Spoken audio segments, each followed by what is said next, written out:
Welcome, everyone, and gallery members to our April 14th regular council meeting. I call the meeting to order at 1:04 p.m. A little bit of housekeeping before we begin, please. You'll notice there's some numbering errors on our council agenda cover. And I would like to note that the following corrections will be made to the cover. Item 7, adjournment, should be item 8. Rise and report, followed by item 9, adjournment. Moving down to added items to the agenda. I would ask my council at this time if you have any added items to the agenda. We do have one councillor that is remote, I do believe, doing virtual. Mind you, I don't have her on my screen anymore, but we will rectify the connection. Council members, any added items to the agenda? All right, seeing none, I would ask for consensus to adopt the agenda as presented. The agenda is passed. Did you have a comment, CAO? No? Okay. The agenda is passed by consensus, and the regular council meeting minutes for March 24th. Any questions, additions, deletions? Consensus? Councillor Ryan, can you hear me now? I can hear you, Rob. Thank you. I'm asking for consensus for the regular council meeting minutes. Yes? Yeah, I'm good. Good, with that. thank you. The minutes are passed by consensus. We'll be moving down now to page 7 of your agenda, please. Delegations and presentations. And item 3A, Olds Fiber Limited Financials 2024 Audited Report. CAO Williams. Thank you, Mayor Dahl. Just before I let Director Lindeman introduce Auditor Jeff, just wanted to give a brief housekeeping note. Today are the Olds Fiber Limited financial statements for ending November 2024, which was the transaction date where the company was sold to TELUS Communications. Following this meeting, on to April 28th, will be the presentation, also by Jeff, of the town's annual financial statements, which case more information regarding the Olds Fiber transaction will be made public. That would include the transaction price and other information that is was promised to be part of a final accounting package of the transaction. So on April 28th, there will be a bit more information following today's information, and a public report released shortly thereafter. But with that, I'll let Sheena introduce Jeff. Thank you. I would like to introduce Jeff Alliston. He is partner with Metrics Group. He is joining us virtually today and will be presenting the OFL financial statements. Take it away, Jeff.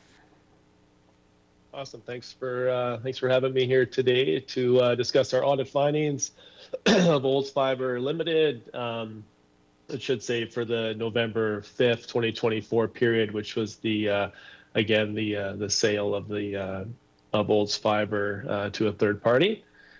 So through the audit report here on the next page on the report contents, I'll just go over a brief executive summary, talk about our audit results, so areas of focus and concern, the control environment and any observations we would have noted, any misstatements we would have had, and then a brief appendices at the end. So on the next page here, our executive summary, really the purpose of this report is to promote two-way communication between ourselves as the auditors and yourselves as the board or the Council of Town of Olds, in this case, the shareholders of Olds Fiber Limited. So in order to finalize our report as of today, we'll complete our subsequent event procedures, we'll obtain a signed management representation letter, we'll complete our required communication, which is what we're doing right now, and as well as obtain evidence of approval of the financial statements. Once we have all those, we'll be able to issue signed audited financial statements. When it comes to changes from our audit plan, the only change from our initial audit plan is in relation to materiality, as we initially set those marks based on prior year actuals and then adjust them for the 2024 current year actuals. So with materiality, we set that at 3% of operating expenses, or roughly $60,000 for the year. So what that means is, what we're saying here is that if a user, or if there's an error in the financial statement, say of revenue or expenses, that would be an increase or decrease by that amount. We feel that a user of the financial statements may have a different view or outlook of the financial performance of Olds Fiber. So that's kind of when we say we're given financial statements that are reasonable or free from material misstatement. That is where that comment comes in. When it comes to significant difficulties, we didn't encounter any significant difficulties that should be brought to the attention of council. When it comes to our engagement teams, the next page, so myself and Dylan performed the majority of the work in relation to our firm's services when it comes to the audit of Olds Fiber Limited.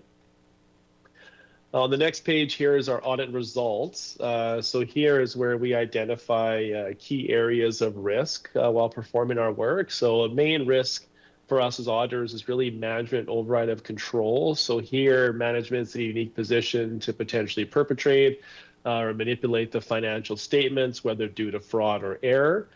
So we use data analytic tools that identify journal entries that may be indicative of that. So for example, entries that are posted on a weekend or in the evening outside of work hours.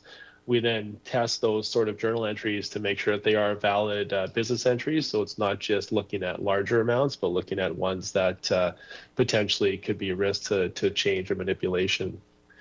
So we had no significant findings in that area while performing our work. The next one here, where it comes to revenue recognition. So here, the risk is that revenue is not recognized in accordance with revenue recognition policies or IFRS 15. So we do have significant findings in this area in relation to that that we'll talk about later. But in summary, though, was in relation to invoices in the incorrect periods when it comes to the revenue recognition there. On the next page here, cost of sales. So here, this is carryover from last year, but we had issues in relation to inventory. So we were not able to substantiate or audit the inventory amounts related to Olds Fiber. So then in turn, we're unable to give a conclusion as to whether the cost of goods sold amount is correct. When it comes to operating expenses, so here we had some findings in that area, mainly in relation to approval of expenses and invoices was our comment later that we'll discuss as well. On the next page here, property, plant, and equipment. This is another significant finding of our report. This is a carryover from prior year as well, but there is no specific detailed listing when it comes to the assets of Olds Fiber, which doesn't allow us to perform or give a conclusion on that as well. And then on the next part here, is our control environment observation. So here we do discuss a qualification. So we do have items in here where we are qualified in relation to the limitation of our work that we're able to perform over inventory, property, and equipment, as well as a going concern assumption. So when it comes to significant difficulties in internal controls, when it comes to revenue recognition, this is a carryover from prior year, but there is an update here where it discusses in 2024 that management has updated their processes for the billing cycle. So previously we had revenue being recognized in incorrect periods. This time it's the deferred revenue was being allocated for pre-billed amounts and it was adjusted for correctly. So we consider that matter to actually be resolved. When it comes to standardized revenue rates, we still have an update on that, but there was no really approved rate schedule in relation to what customers should be being billed there. So that was in relation to our opinion. When it comes to discount on sales, this is also a continued carry forward from prior years. So just indicating that what we had noted while performing our work. Cost of sales of inventory, again, just in direction to our modified opinion as well, as we're unable to give assurance over the ending balance in relation to audit work not being performed for the opening balances, so an inventory count being performed there. As you proceed on, we discussed evidence of invoice approval, property, plant, equipment, capital leases, and depreciation expense. So this is another qualification for the report in relation to a detailed schedule of all the assets that Olds Fiber does hold, as well as an assessment of the leasehold improvements for IFRS standard 16 or IAS 16 here. As you continue on there, just an update here on the material uncertainty related to a going concern, which is another modification within our auditor's report, and then the significant qualitative aspects of your accounting policy. So we do feel that, other items outside of our modified opinion, that your accounting policies are in line with IFRS standards and with your own internal policies there. When it comes to significant qualitative aspects of accounting estimates on page 13, we do have a note here related to an expected credit loss allowance, as the company currently does not utilize one. So your trade receivables, it's an IFRS standard that you would want to look at items greater than 90 days, which only amounted to about $8,000. So we don't feel that it's a material misstatement, but again, it's for the IFRS standards to have an expected credit loss allowance performed for Olds Fiber. When it comes to misstatements from our audit finance report, so these are the adjustments that we were required to make. There's about 14 audit adjustments and the effect on them. The main one really for the annual surplus was in relation to the debt forgiveness amount that comes through there. When it comes to unrecorded misstatements, so these are transactions that we had noted while performing our audit that are not reported on within the financial statements, so that amounts to an understatement of just over 14,000. So in the next page here, there's a table of items there, mainly in relation to ones that are in the incorrect period. But we don't feel that these amounts or estimates, if they were changed, would impact any of the users' views of the financial performance or results of Olds Fiber. When it comes to appendices, so just our required communication from Appendix 1 on page 17, that we are independent of the board or council, so we don't hold a financial interest position, have a personal or business relationship, or economic dependence on Olds Fiber. And then Appendix 2 is our management representation letter, which we'll get a signed copy of once the statements are approved. That'll allow us to issue the statements. That information was forthcoming to us while performing our work. That is kind of the bulk of our audit findings report. I guess if anybody has any questions on that part, I can definitely take those. Thank you, Jeff. We'll move on to the roundtable with council at this time. Who does have questions for Jeff? Looks like you explained it very clearly, or we read it too many times, but thank you very much, Jeff. I have no questions.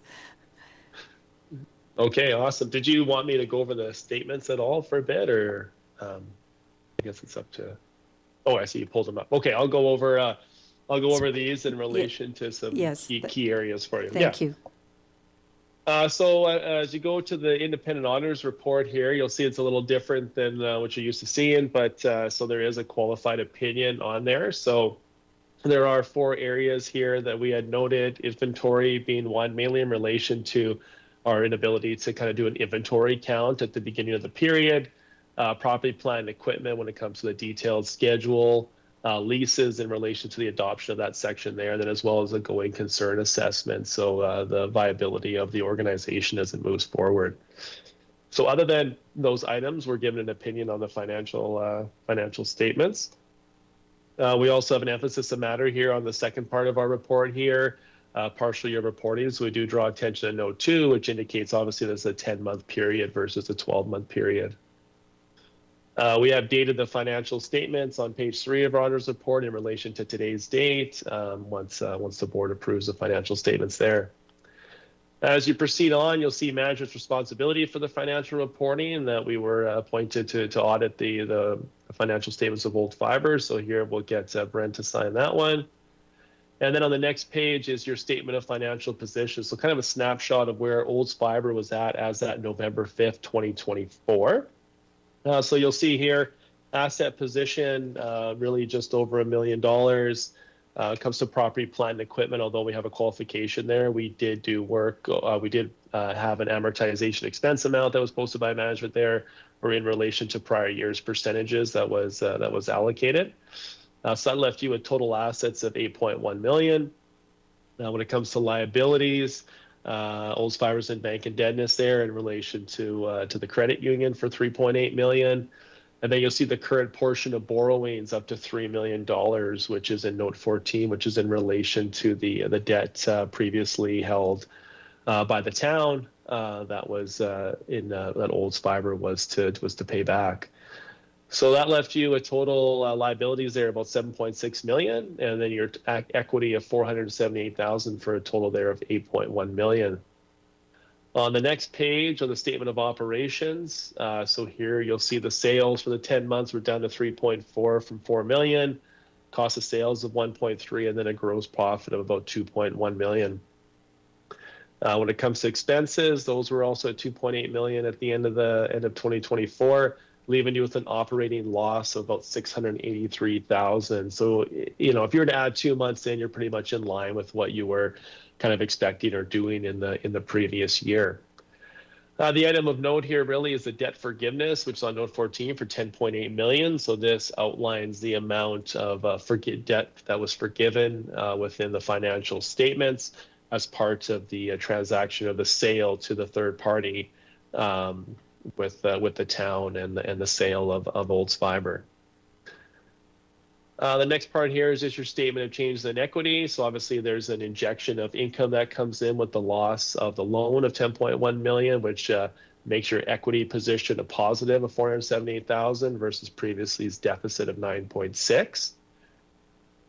Other items of note here in the financial statements, I mean, everything is pretty much the same year over year, except we had noted that in note 2, obviously being a short or partial year.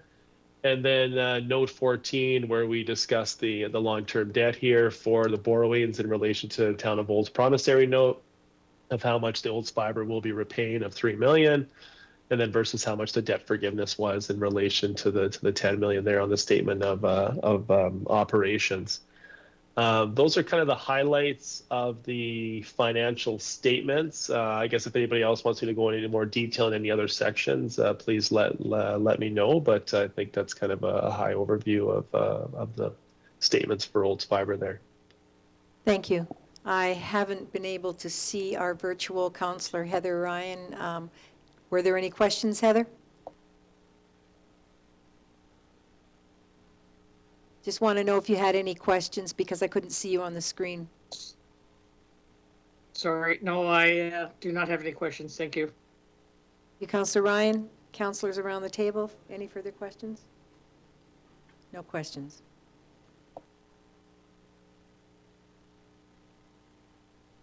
Well, thank you once again, Jeff. Again, council has no questions to this point. I would then ask for 2 separate motions on the floor, please, starting with motion 1 for Olds Fiber. Yes, Councillor Blatz. Thank you, Mayor Dahl. I move that the Olds Fiber Limited audit findings report be received for information. Thank you, Councillor Blatz. I will now call for the vote, and I would ask, start with our virtual Councillor Ryan. Please state your vote. Yes, thank you, Mayor Dahl. I move in favor. Thank you, Councillor Ryan. Approves in favor, and I will now call the vote for around the table. Those in favor? It's carried unanimously. Thank you very much. I would ask for a motion, please, for the financial statements. Thank you. Councillor Wilson. Thank you, Mayor Dahl. I make the motion that the financial statements for Olds Fiber Limited for the period ending November 5th, 2024 be approved as presented. Thank you, Councillor Wilson. Again, I'll start with my virtual Councillor Ryan. Could you please state your vote? Yeah, Councillor Ryan in favor. Thank you. And now, round table, I will now call for the vote from council. Those in favor? That is carried. Thank you once again. That's unanimous. Once again, thank you, Jeff. I'm sure if there's any questions. I'm sure all Yeah, I mean, if you have any questions, let me know.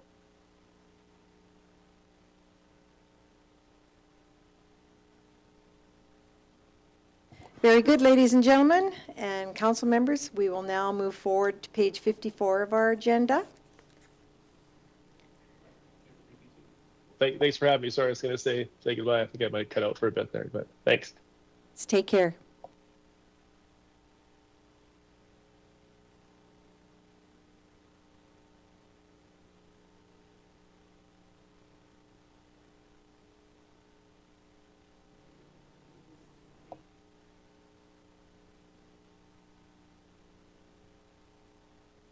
One moment, please. We are just working with item 3B on page 54 to move forward. We'll just need a minute.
Thank you, ladies and gentlemen, and viewers, gallery members.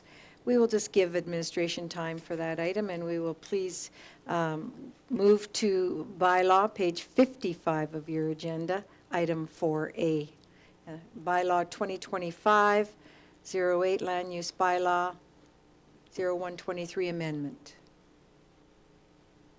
Is James here? Please approach the podium. Thanks, James.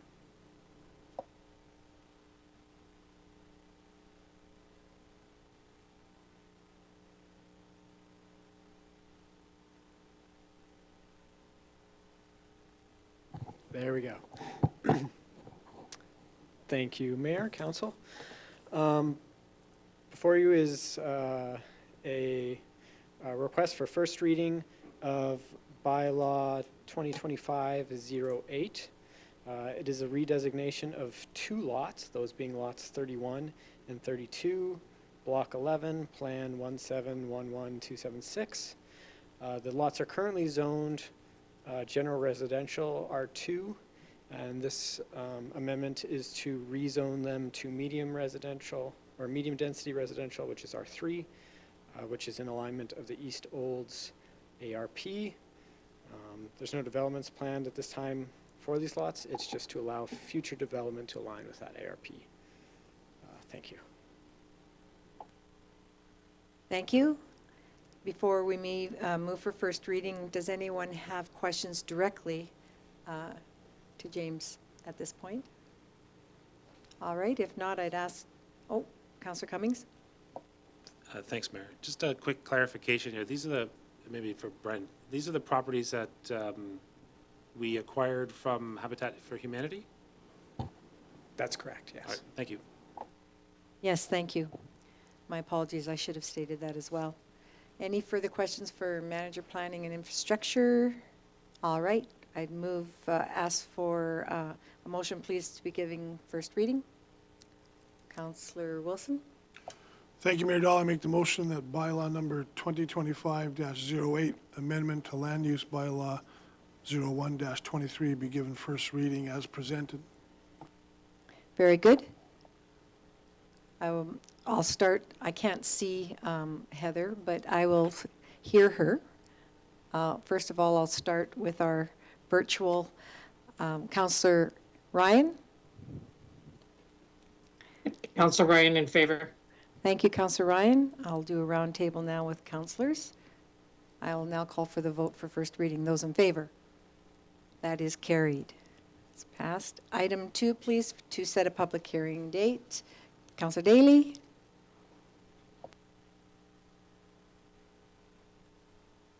Thank you, Mayor Dahl. I move that Monday, May 12th, 2025 at 1 p.m. in council chambers be set as the date, time, and place for the public hearing on bylaw 2025-08. Thank you once again. Councillor Ryan virtually, state your vote. Yep, Councillor Ryan in favor. Thank you. Around the table live, I will ask council at this time, call for the vote. Those in favor? That is carried unanimously. Thank you.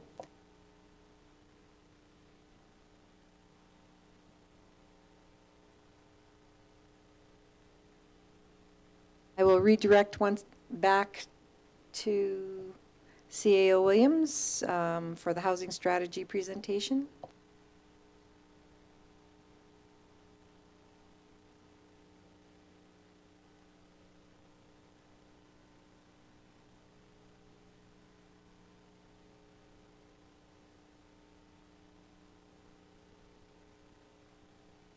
Okay, thank you, Mayor Dahl. Myself and Vanessa Hu, our municipal intern, are going to lead council through this introduction to the housing strategy and housing survey. This is something that's been on the docket for a while.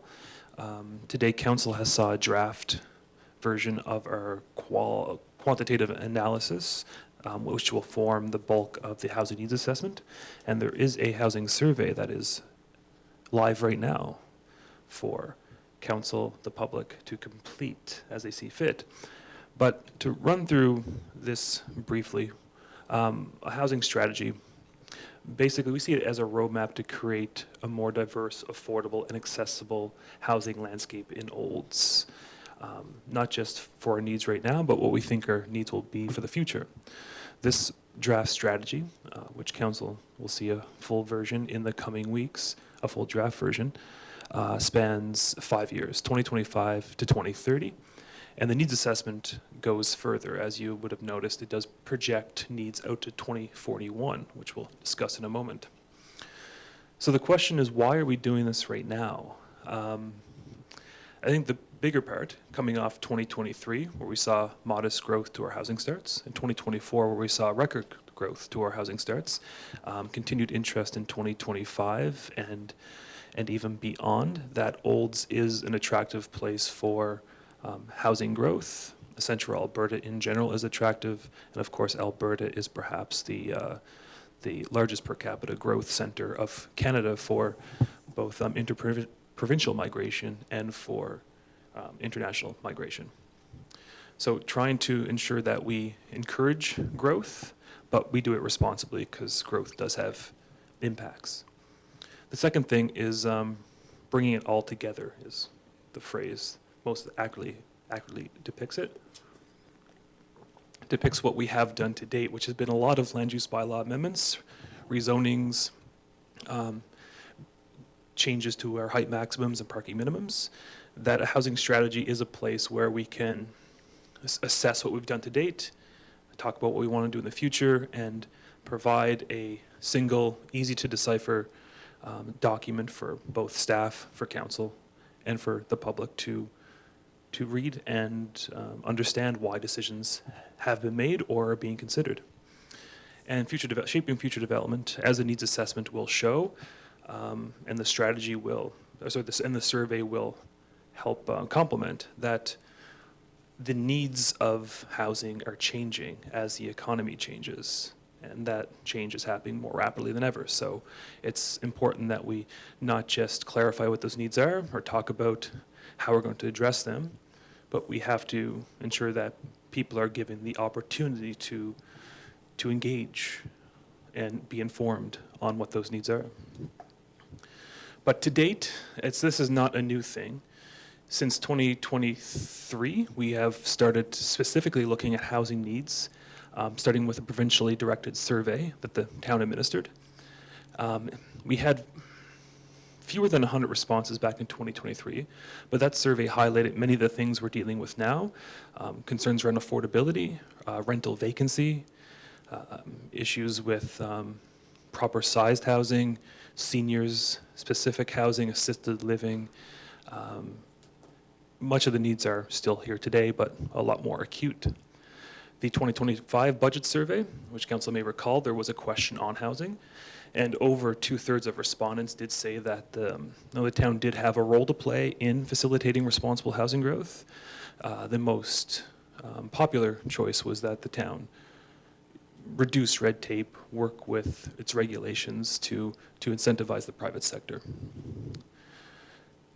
Coming out of 2023 again was the housing needs assessment, which we are touching up in 2025 with a more data-based approach. The 2023 needs assessment was much more qualitative in nature.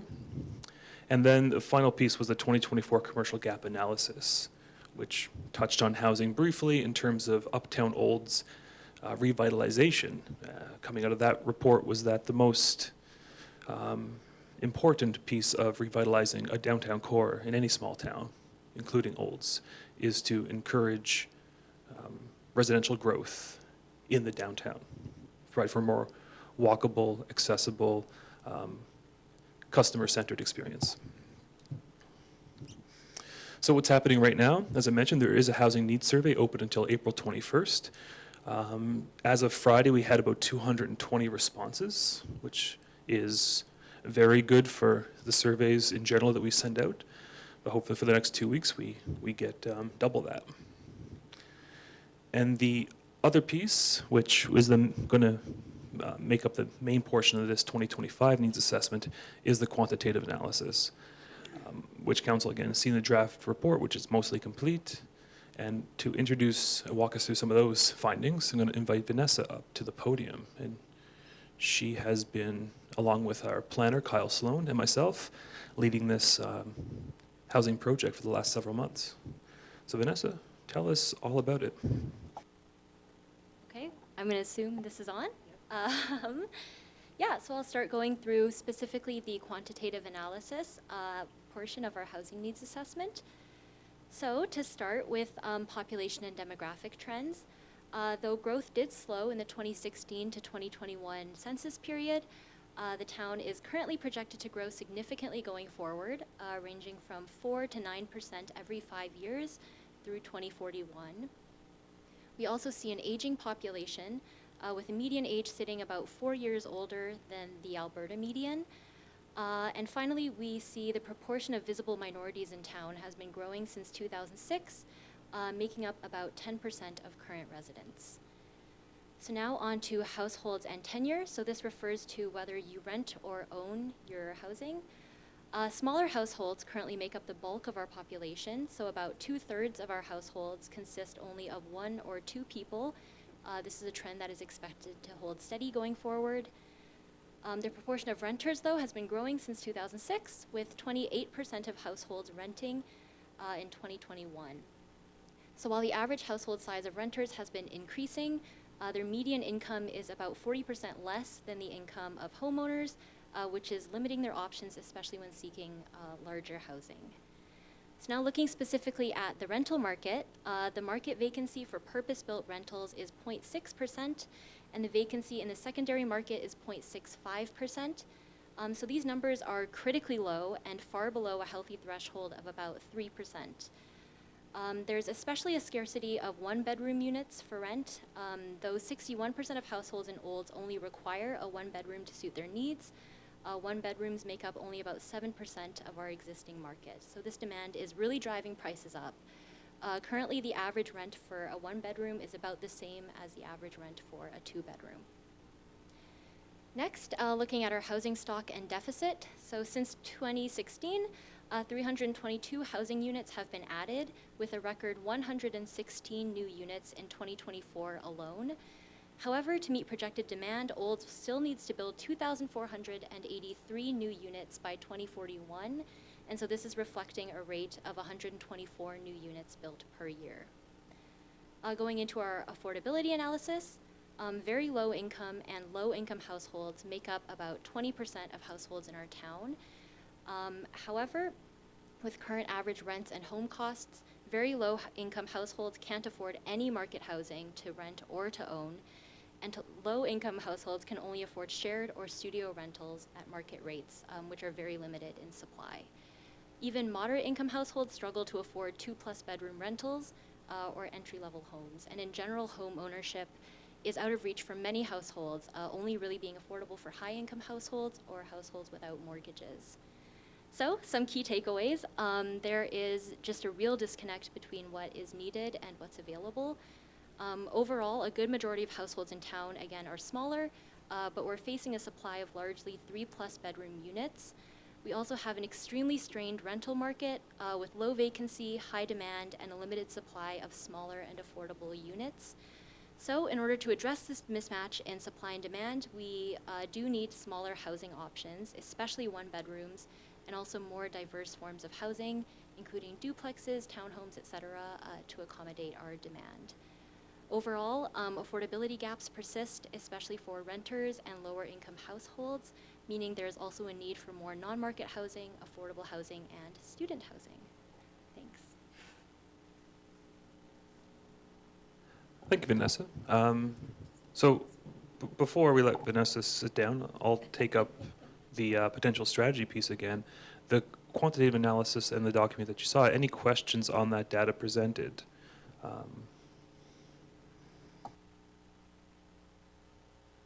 Okay. So, thanks, Vanessa. So the next piece is what we're going to do about that. And this will be council strategy, and that's why I'll use a lot of conditional verbiage here. Again, a 5-year span, even though we're projected longer. So if we look at 2030, which is the scope of this plan, that would mean 620 housing units by 2030. Now, when we talk about upwards of 2,000 housing units needed by 2041, for instance, and population projections showing that Olds is going to grow every 5 years, approximately 9.2, 9.3%. All that growth is dependent on whether or not those houses get built. Obviously, if no houses get built, there's not going to be any substantial growth. So that's where the strategy comes in. And the quantitative analysis tells us what's possible according to the data from StatsCan, from CMHC, from the provincial government, that Olds could achieve a growth rate of up to roughly 1.8% per year. Now, should we do that? Do we want that? That's the question for council, and that's the piece that the housing survey, for example, it's open right now, again, will inform us. What are people's opinions on housing? And as we know, housing is something everyone can agree that we need. Not a lot of people want new housing next to them, though. So that's going to be the eternal struggle, where to build the housing and mitigate the impacts of growth. So using these strategic goals of the draft housing strategy, the example would be the priority areas. So I think the 6 priority areas are fairly non-controversial in terms of what generally people think we need and what the data says we need. So for core area infill and mixed use, so core area would be Uptown Olds and the areas surrounding it. Example priority could be 100 new units over the next 5 years. The missing middle, which is a emerging term for duplexes, triplexes, quadplexes, and townhomes, we could seek to add up to 200 units per year, as an example. And then rental units, 200 units over the 5 years, and 175 rental units between 2025 and 2030.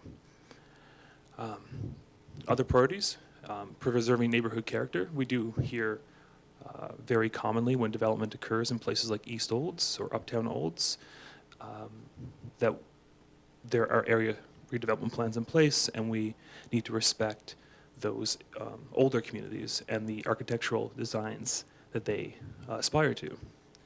Seniors housing, we see no shortage of need or demand for more options around assisted living and aging in place and accessibility. And as the baby boomer generation continues to age, that will be a significant need for the next 20 years. And then the pro-housing policy environment. Council does have, for example, several incentive programs on the books right now. We shall bring those back for updates because the province has changed their rules to make it easier to offer incentives for residential development.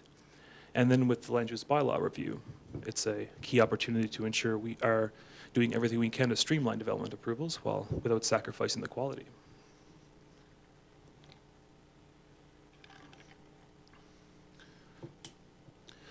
So some ways we can measure success with the housing strategy, short-term and long-term. Short-term is fairly simple. We can judge how many permits we are year over year or quarter to quarter.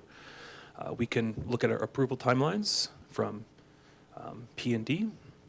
The housing incentives utilization is another easy one to look at. How many developers are actually accessing incentives for mainly greenfield development, but also our higher density development. And then the overall engagement, a bit harder to measure, but are people engaged and informed on the land use bylaw reviews and the various parts of our planning process? Longer term, again, based on the data, olds could grow up to at a rate of 1.8% annually, assuming we're getting the vacancy rate. Vanessa did allude to what is healthy. That seems to be a 3% minimum vacancy rate in markets. Right now we're at 0.6, which matches the anecdotal evidence we've been hearing from a lot of people trying to rent in olds, and greater housing diversity. So households are shrinking in numbers, except in the rental market. So we do have a lot of 3 and 4 bedroom houses being built, fewer and fewer people living in those houses. So, but it's not matching the needs because so few people can afford houses that size. I'm not saying those houses don't serve a purpose, and those developments will continue, but there's a clear need in the 1 and 2 bedroom rental markets, in the duplex markets, quadplexes, row housing, and much we see happening in larger communities such as Airdrie or Cochrane, just a greater variety of that stock. Another key part of the housing strategy will be mitigating those challenges that come with housing growth, because they are real and they do concern people. Infrastructure, when we do connect new developments or even new houses to existing or new infrastructure, we have to ensure there is capacity in both our water and sanitary and storm lines. Traffic and parking, something we hear very commonly about.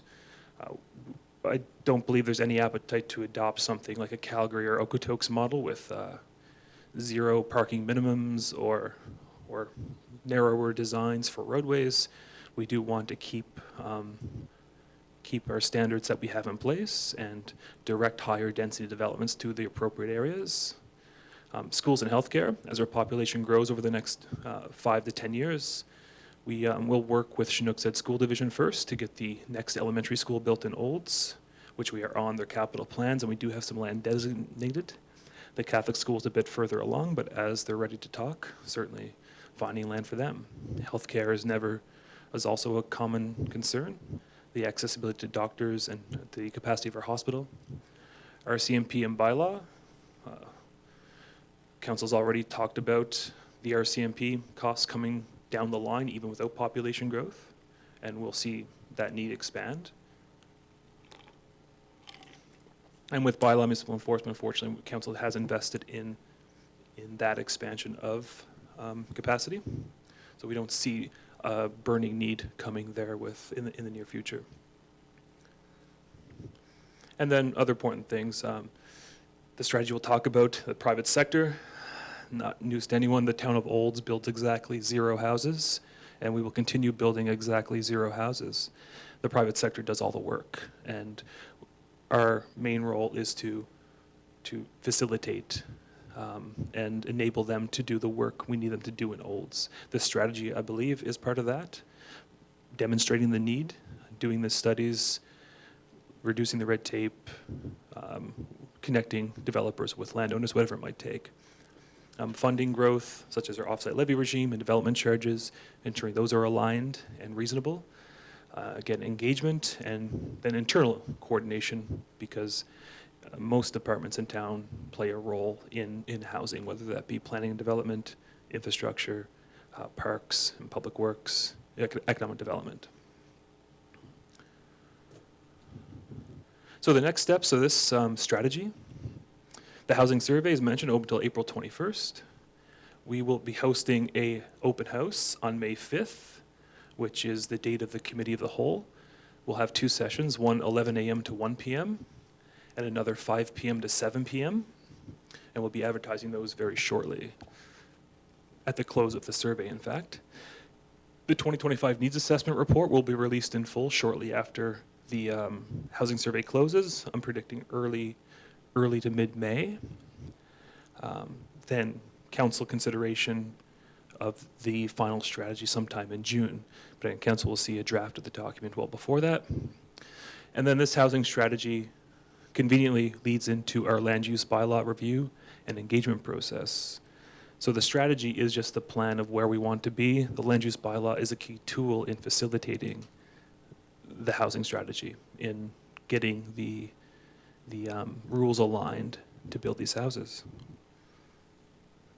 So that's all I had to give you today on that, but happy to take any questions or feedback on where you see this process headed so far.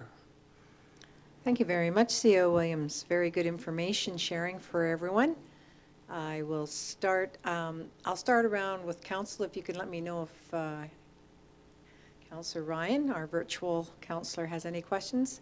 Does anyone have any questions for CO Williams at this point?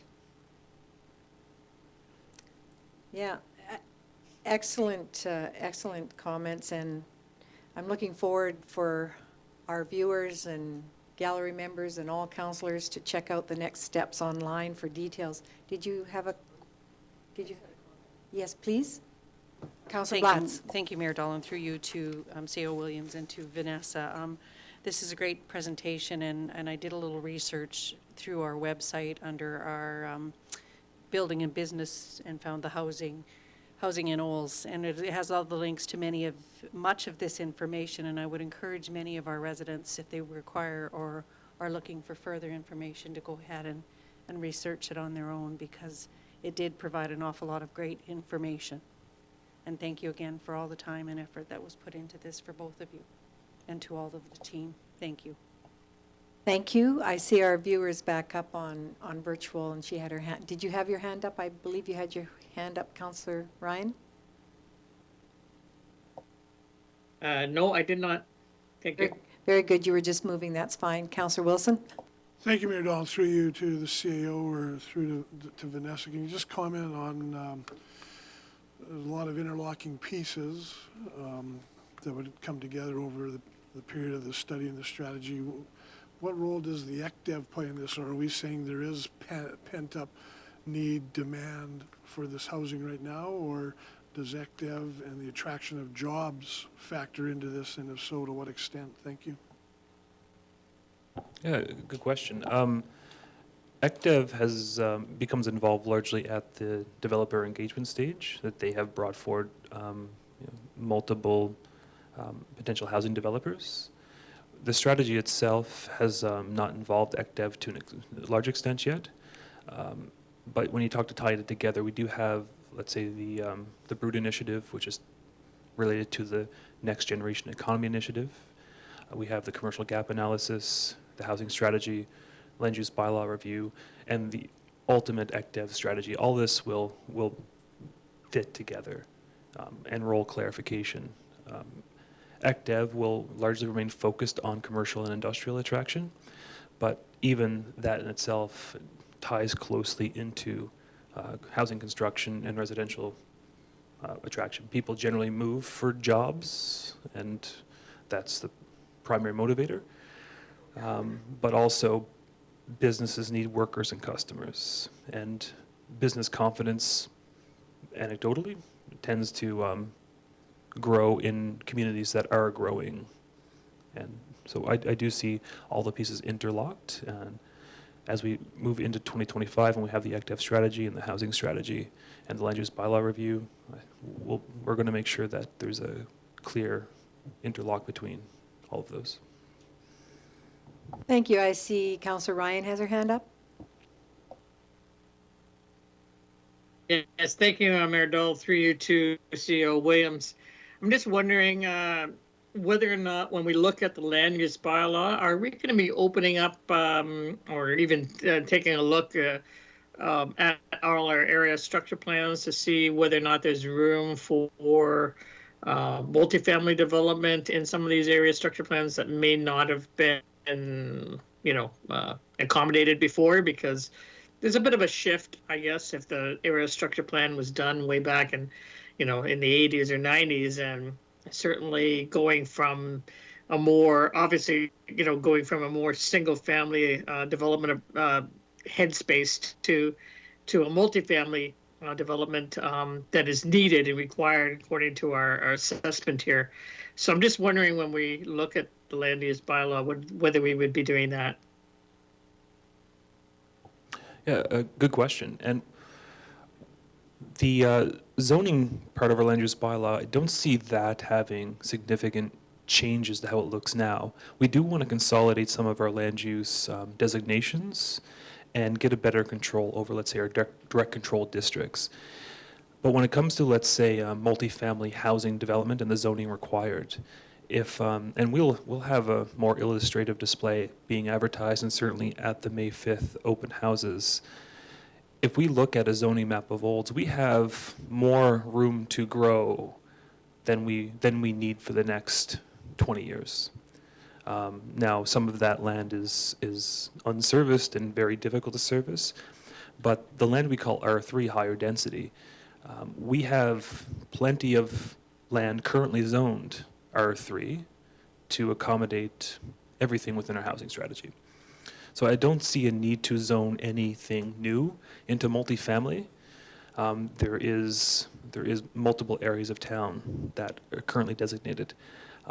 The bigger issue is once those developments come forward, people may not be aware that certain lands are designated as multifamily or higher density, and that's where the clash tends to happen. So I think our efforts are going to be on showing people where the current areas of town designated for R3 are, and trying to share the data on why it's needed and what we're doing to mitigate the challenges of those new developments. Okay, thank you very much. It sounds to me like you've just suggested another open house idea. Thank you very much. Does council around the table have any further questions? At this point, then, I would entertain a motion. Councillor Cummings? Thank you, Madam Mayor. I move that council accept the housing strategy presentation as presented. Very good. Councillor Ryan? Your vote? Yep, Councilor Ryan in favor. In favor? Thank you. Around the table, I will call for the vote. Those in favor? That is unanimous. Thank you very much. Now, ladies and gentlemen, we'll move now to page 16, new business, item 5A, Committee of the Whole Policy Review. Who would like to start this? CAO Williams? Yeah, I can introduce this. So we have two departments up today. So to start with James again, to let him get on his merry way. If you recall, last Monday he introduced 701C, 703C, and 704C, most of which had no material changes. And if council has any more questions, James is still here and he's happy to take any type of public pressure you want to put on him. But if not, the recommendation is that approve, be the middle recommendation. So council approves policy 701C. Okay, well then we'll just, we will be doing 3 separate motions for these. Yeah, I can, okay, we'll start with number 2 for policy 701C. Thank you very much, CO Williams, being that our staff member is here.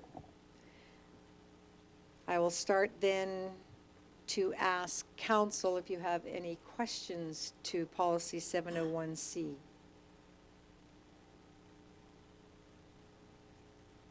Seeing none, I will go to Councillor Ryan. Do you have questions to policy 701C, encroachment agreements?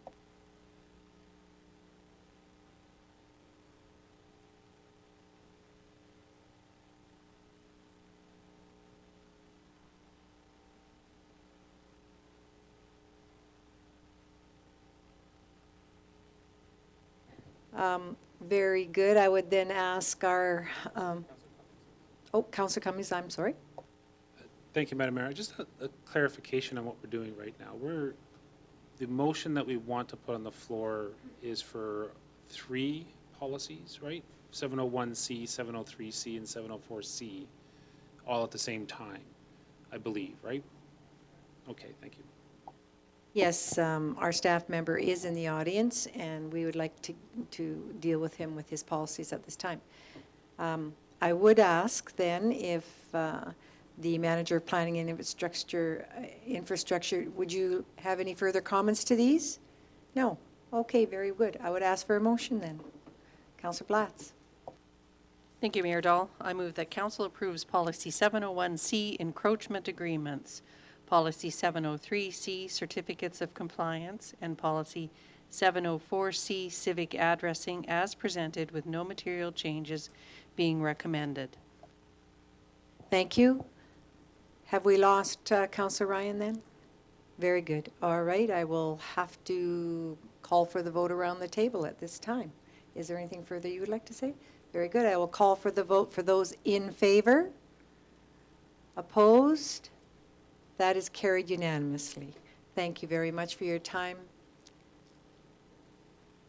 And then we'll move back up to 105C, Communications. C.O. Williams. Yes, thank you, Mayor Dahl. And Director Lapointe's with us, and he'll walk council through this last part of the RFD. Thank you. Once again, administration recommends rescinding the 4 policies, with the 2 remaining policies updated to reflect current realities and requirements. If you recall, I'll just draw your attention to the introduction of the public participation plan that reflects the policy language used and clearly states council's planned engagements over the coming year. Just as a reminder, that plan is a living document, meaning new additions will be made throughout the year, but administration does plan on bringing this document forward for council's review, as we did this year, in Q1, Q2, kind of annually. With that, I'm open to any questions or comments you may have. Thank you. Are you back up and running now, Counselor Ryan? You could hear? I am, thank you. Okay, thank you. We are now doing Policy 105C, Communications and Response, and Policy 117C, Public Participation. I would ask for a motion at this time, please. Deputy Mayor Walsh. Thank you, Mayor. I move that council approve Policy 105C, Communications and Response, and Policy 117C, Public Participation, as presented. Thank you, Deputy Mayor Walsh.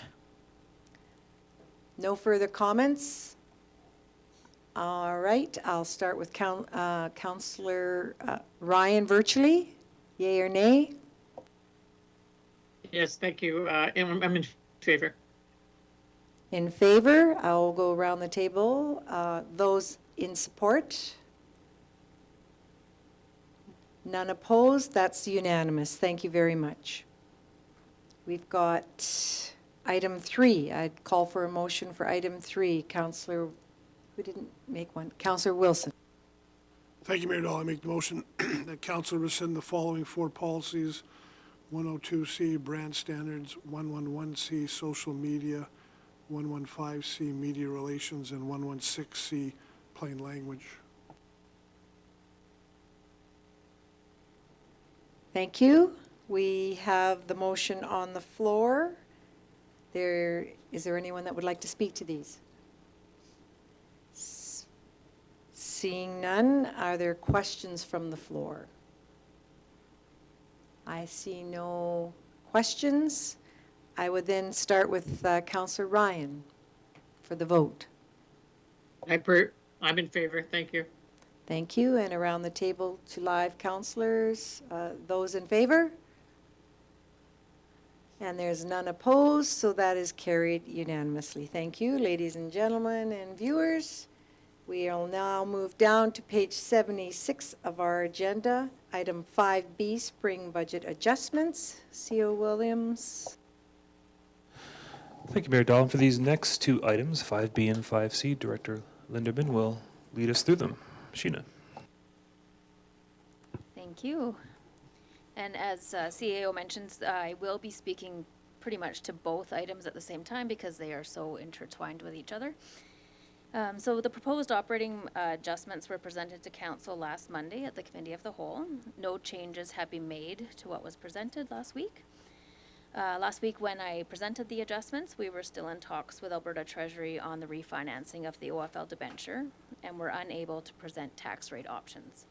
We have since been able to come to an agreement, and Treasury has agreed to allow us to make a lump sum payment of the sale proceeds from OFL, penalty-free, and then refinance the remaining amount over a shorter amortization period using our existing interest rate, which is lower than what is currently being offered. So when Budget 2025 was approved in December, it was approved with an anticipated 5% municipal revenue increase. At the time, we were unsure of what OFL debenture would look like and had funded the payments from reserves as we worked through it with Treasury. Now that we have an agreement, Council will need to decide how we want to fund the second payment for 2025. This can be done either by increasing taxes or through the use of the tax stabilization reserve. So with that said, if you turn to page 81 of your agenda packages, we have prepared 3 options for the tax rates for Council to consider today. So starting at the top of this page, we have the originally approved tax revenue amount of $11,835,227. This amount represents the 5% municipal revenue increase. Next is the impact of the budget adjustments that were presented last week. This is a decrease to the tax requirement of $78,131. And then next is the funds that are required for the second payment of the OFL debenture, which is $271,748. This leaves us with a new revenue requirement of $12,028,844. Before I do jump into the options, I do want to quickly go over the requisitions, as they will play a large role in our discussions today. As you know, we are requisitioned by the provincial government to collect education tax on their behalf, and we are requisitioned by the Mountain View Senior Housing to collect the seniors' housing tax on their behalf. Beginning with the education tax, as I mentioned last week, there has been a significant increase in the education tax from the provincial government. The requisition for the town of Olds has increased by over $569,000, or 12.2%. This requisition is split into 2 categories, residential and non-residential, and is levied by the province to us based on the provincial equalized assessment system. However, we then have to take that amount and apply it across our assessment base.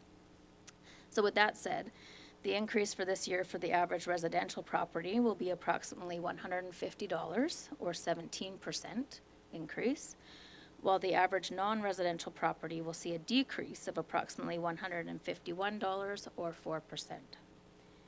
The seniors' requisition has also increased by just over $26,000, or 4%, which again will be an increase to residential properties of approximately $7 and a decrease to non-residential properties of approximately $20.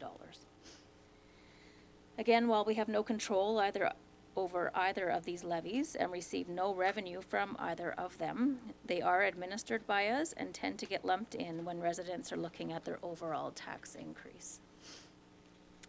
And so with that said, we'll move down into the options that are being presented today. So first we have option 1.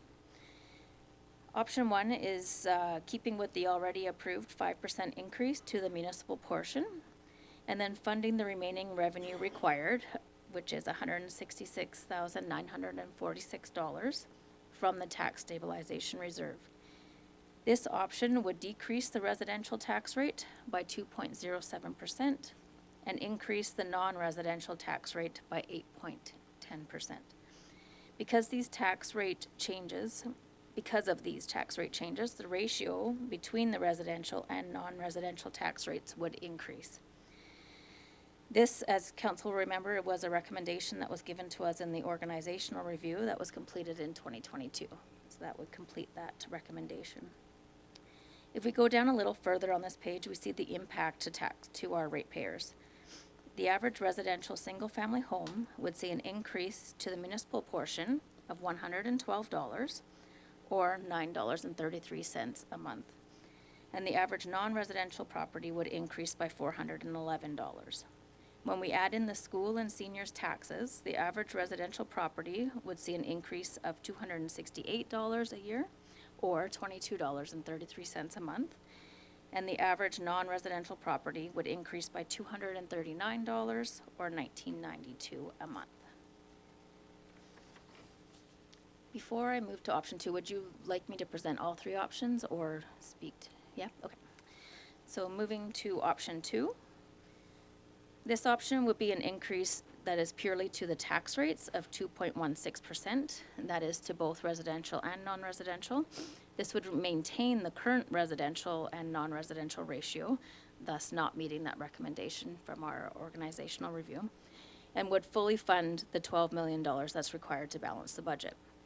When we look at the impact to ratepayers, the average residential single-family home would increase in the municipal portion by $214, or $17.83 a month, and the average non-residential property would actually decrease by $59. When we add in the school and seniors taxes, the average residential property would see an increase of $370 in total. That is $30.83 a month. And the average non-residential property would, again, it would be a decrease by $231. And then if we look at option 3 is much like option 1 in that it is based on a percentage of municipal revenue increase as opposed to a tax rate increase. Option 3 is a 6.5% increase to the municipal portion, and then there would be no draw from reserves required. This would balance the budget. We would see the residential rate decrease by 0.65%, while the non-residential tax rate will increase by 9.62%, again, increasing that ratio between the two. Looking at the impacts to the ratepayers, the average single-family home would see an increase to the municipal portion of $146, or $12.17 a month, and the average non-residential property would increase by $531. Again, when we add in the school and seniors taxes, the average residential property would increase $302, which is $25.17 a month, and the average non-residential property would increase by $359, or $29.92 a month. And with that, I will open it up to discussion on the tax rates. Thank you, Director Linderman. The floor is now open for any questions that councillors may have to Director Linderman. Seeing none, and I don't see the hand up from Councillor Ryan. Did you have a question? Yes, Mayor Dahl, I do have a question. Through you to Director Lindeman, if you could just tell me, so on option number 3, then, we would not be using any of the tax stabilization fund reserve, is that correct? And then, just to clarify, could that money that's in that tax stabilization fund, could it actually be moved into a different reserve? So, yeah, that is correct. So the option 3 would fully fund the budget without having to draw from reserves.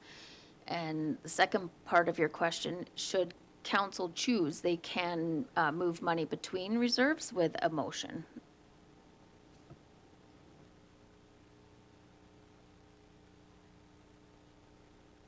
Is there a supplemental question? Mayor Dahl? Yeah, sure. Thank you very much. Just to Director Lindeman as well.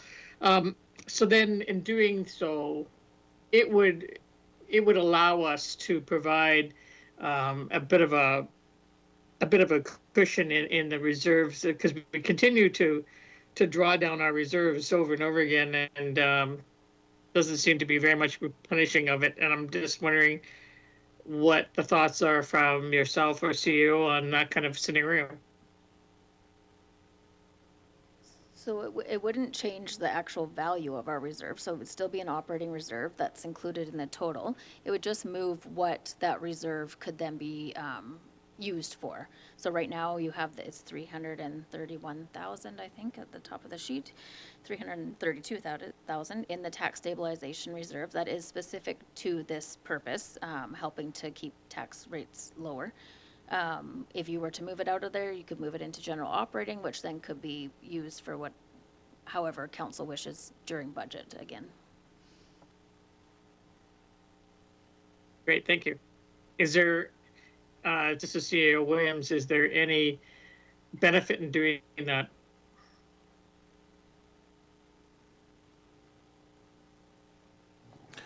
I would say not at this time. It's certainly, council needs to have a conversation on its reserves and a reserve policy or strategy, but that can occur any time. I would say it's not necessary right now.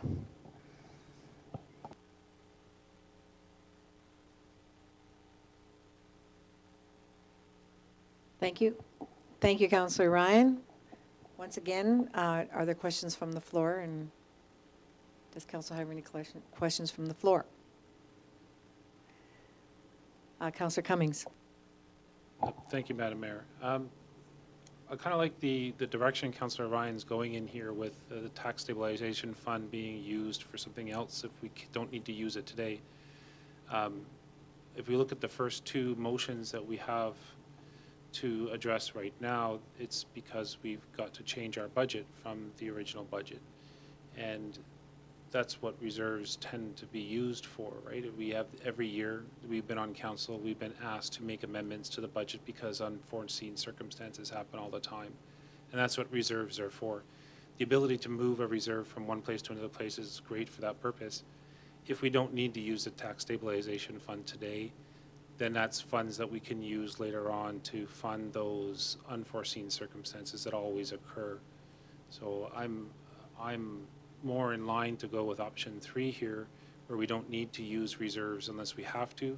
And again, as Councillor Ryan pointed out, we've been using our reserves up dramatically over the last decade without replenishing them very well. So I'm not a fan of using reserves unless we absolutely have to.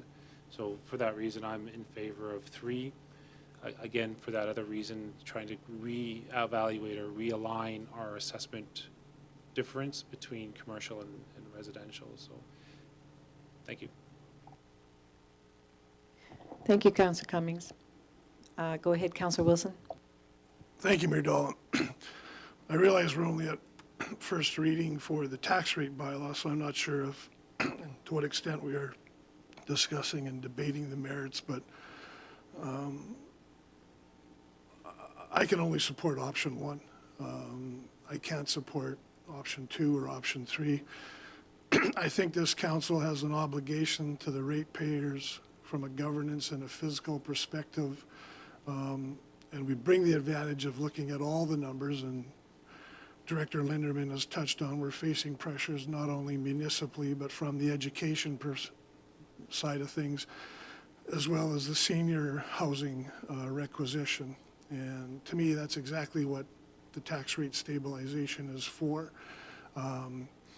We can't lose sight of the fact that part of the reason we're in this challenging fiscal environment is with the stranded debt, which we will learn about more in a couple of weeks when the town financials are presented. But we have a component of stranded OFL debt, unfunded debt. To me, that's exactly what the tax stabilization should be doing. Option 1 spreads some pain over both the res and the non-res. Unfortunately, yes, it draws down the tax reserve, would still leave roughly, I think, about half in the tax stabilization fund, but to me, this is exactly what it's used for. If I look ahead, I'm hopeful, hope springs eternal, that some of the initiatives that we have underway with administration are going to address some of our cash flow challenges, things like the water loss and the I&I, which will better position us 12, 15, 18 months, hopefully, to better handle some of the unknowns and the surprises that happen. We all know as well there's going to be other activities, initiatives underway that are hopefully going to improve and enhance our cash position over 12, 15 months. I think I look at it today, and it's a tough message that we post to our ratepayers that the next 3 years, 4 years, 5 years are going to be very difficult and challenging with tax rate increases, and they may be in that $300 plus range as option 3 has. But for now, I support option 1. If you want to compromise and split a difference, and go up $10 or $15 in option 1, I can support that for res and non-res, but I can't come anywhere near a $300 non-res tax and whatever the res portion is. $359, yeah. Given the challenges that we have with education increasing, I think the director said 12%, Mountain View Senior Housing increasing 5%. This is part and parcel what the tax stabilization reserve is there for. And hopefully we can, through some changes operationally and with some of our initiatives like I&I and water loss, as I said, I think before, then the focus becomes debt and debt reduction. That's where my mindset is. Thank you. Thank you, Councillor Wilson. I ask around the table, any final comments? Deputy Mayor Walsh. Yeah, I'm partial to option one also. I mean, yeah, the reserve is there for a purpose. We created from a governance perspective to help our community out. To say now that we're having a tough time, our residents are having a tough time, maybe we should move that reserve to what our other priorities are. I'm going, no, this is a good use of the reserve. It's the time to use it. I'm going to say, it's not going to get any better for everybody in the next year or two. So for all that Councillor Wilson has presented in his thinking, I'm on board with him. Very good. Councillor Daly? Thank you, Mayor Dahl. I'd like to just agree with both Councillor Wilson and Councillor Walsh in that I believe that the impact coming from our school tax as well as our seniors and impacting the households and knowing what financial strain is on the households within our community nowadays, I believe the lesser impact that we can instill on our citizens, the better off our community will be. And agree that the reserves are there for a reason. They're there for times to help out the town in situations like this where we can lessen the impact onto our citizens. But again, going along with what Councillor Wilson said, let it be known that in the next 2, 3, 4, 5 years from now, there may be a different story going forward, and this gives our citizens time to adjust, react, be ready for it, plan ahead. So I would also agree with option one. Thank you. Thank you. Is there anyone else that chooses to speak? Seeing none, I am going to ask for a motion, please, for the operating budget. Who would like to make that motion? Councillor Blatz?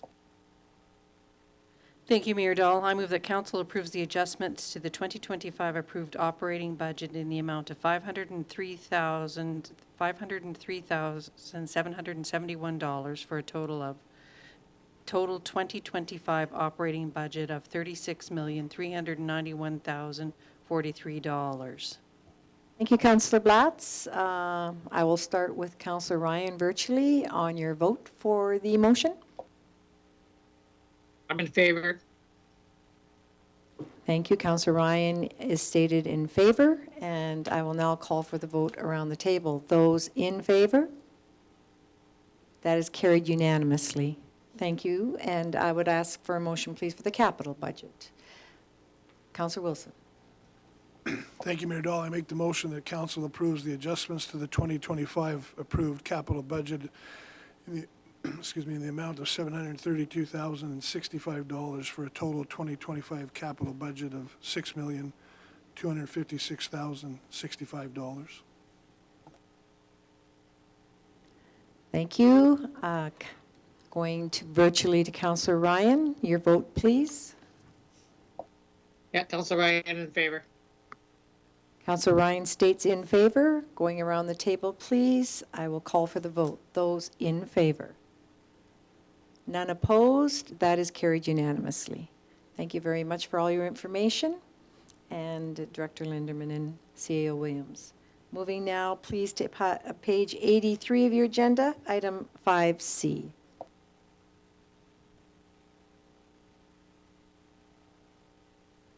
Is it Director Lindeman you would like to speak? Thank you. So today we are just looking for a first reading of the tax rate bylaw 2025-09. I've kind of given all the numbers already, so I'll just let you know that in this bylaw is the 5%, so option one. And again, so because assessment values for residential property increased by 7.2%, it is a tax rate decrease of 2.07%. And then on the flip side, non-residential assessment decreased, so in order to achieve the 5% revenue increase, their tax rate has gone up by 8.10%. And I've kind of gone through the rest of it already, so. Thank you, Director Linderman. Certainly you have gone through the information, and I am ready to entertain a motion for giving first reading, please. Councillor Daly? Thank you, Mayor Dahl. I move that the tax rate bylaw 2025-09 be given first reading. Councillor Ryan virtually, yea or nay? Yeah, Councillor Ryan in favor. Councillor Ryan is in favor, and I will now call for the vote around the table. Those in favor? That is carried. The vote is unanimous.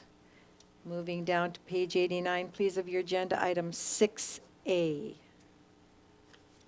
And this is correspondence, and I would ask for a motion. Councillor Ryan, would you like to make a motion? I certainly would. I would move that the correspondence and information report ending April 14, 2025 be received for information. And I do have a question. Move forward, please. Thank you very much. Page 90 of the agenda, we have a letter from Minister MacGyver with regards to the Fire Services Training Program grant. And this is a question through you, Mayor Dahl, to CEO Williams. With regards to the amount of money we received on this grant, was it what we requested, higher, lower? I'm not exactly sure how this grant works, but I'm just wondering if it covers the training that Director Andrew would have probably been interested in getting through this grant. Yeah, it certainly doesn't cover our entire training budget for OFD, but it is slightly more, I believe, than what we had budgeted for. Sheena, if I'm correct, we budget around $10,000 and got about 13,000. So it's nice that this program's reinstated, but it is only partial to our overall training budget for members. So still good news, though. Okay. Absolutely. Thank you very much. It's nice to be able to get a little bit more than we requested. It's a first, I think.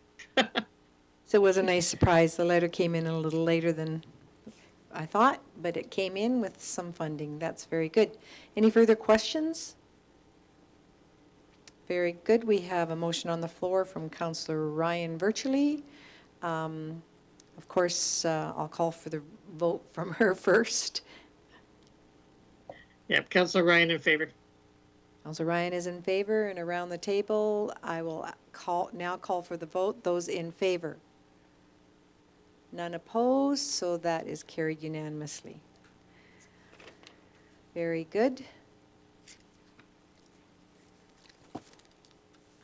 Well, that has brought us to, we'll be moving into a closed session. And I would like to now reach out the portion of our agenda that requires us to move to a closed session at this time. The live stream of this meeting will then now end. For those members of the public who have been watching, the full recording of the open portion of the meeting capturing all decisions made today will be made available on the Town of Olds website shortly after the meeting has concluded. So please do visit www.olds.ca. Thank you, gallery members, for attending this evening or this afternoon. I would now ask for a motion, please, to move to closed meeting. Councillor Daly? Thank you, Mayor Dahl. I move that we move into closed session in regards to item number 1, 425, disclosure harmful to economic and other interests of a public body at 2:28 with everybody, or do we have to say that anymore? Everybody in attendance?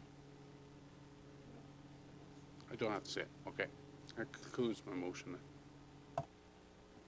Thank you very much. Before I call the vote, I will go virtually to Councillor Ryan and ask your vote. Yeah, Councillor Ryan in favor. Thank you. Councillor Ryan's in favor, and now call for the vote around the table. Those in favor? That is carried unanimously. Thank you.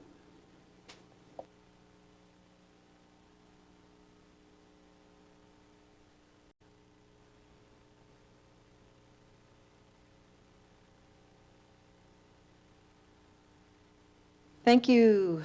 Welcome back, everyone, and we are back live, and we're at our Rise and Report portion of our agenda, and I'll move to Councillor Daly. Thank you, Mayor Dahl.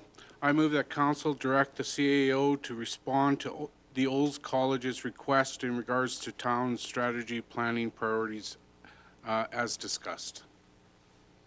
Thank you, Councillor Daly. I'll start with our virtual Councillor Ryan. Your vote, please. Yeah, Councillor Ryan in favor. Councillor Ryan's in favor. I will now call for the vote from the table. Those in favor?